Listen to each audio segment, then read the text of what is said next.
نرجع شوية للتاريخ. في سنة 2005 و2006 كنا 4 ولا 5 من الناس من نقابي الاتحاد العام التونسي للشغل، واللي كانوا زاد كذلك في الرابطة التونسية للدفاع عن حقوق الإنسان، وبالأساس عبد الرحمن الهذيلي اللي هو المسؤول على الهيئة التنظيمية في تونس حاليا. بدينا نحكيه في المنتدى الاجتماعي، لأن في المغرب سبقتنا معناها المغرب ونظمت هيئة المنتدى الاجتماعي المغربي، واحنا في تونس قعدنا متأخرين والجزائر، ثم تكونت معناها حبينا ندفعوا النقابيين باش ينخرطوا في المنتدى الاجتماعي.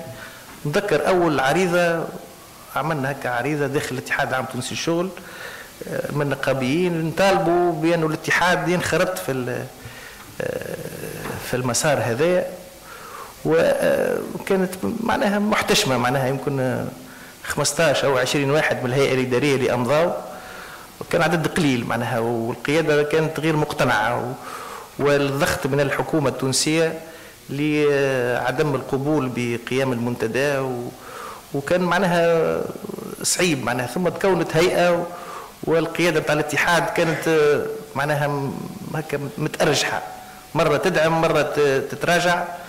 ونذكر وقت اللي عملنا أول اجتماع للهيئة في الرابطة وحطينا الشعار معناها احنا حطينا هي العالم آخر ممكن، وتحط الشعار تونس أخرى ممكنة، فزع بن علي، فزعت معناها، وعبد السلام جراد عيطوا له في الرئاسة، ومعناها وتم معناها وهو بيدو قال اركحوا لنا الحكايه هذه، وحسيله اصبح معناها وكانه حلم نمشيو نشاركوا. شاركت انا مره في بوزنيقه منتدى مغاربي، لكن كان حلم معناها، وكانت المنتدى المغاربي نقولوا فين مشيت نجم تنظم، ما لقينا كان في المغرب ولا في موريتانيا، قالوا الجزائر وليبيا وتونس.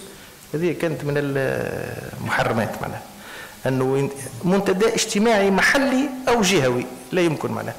فمعناها بالنسبه لي انا كي يجي منتدى عالمي حاجه معناها رائعه، وحلم كنا نحلموا به معناها منذ 10 سنوات، والحمد لله تحقق.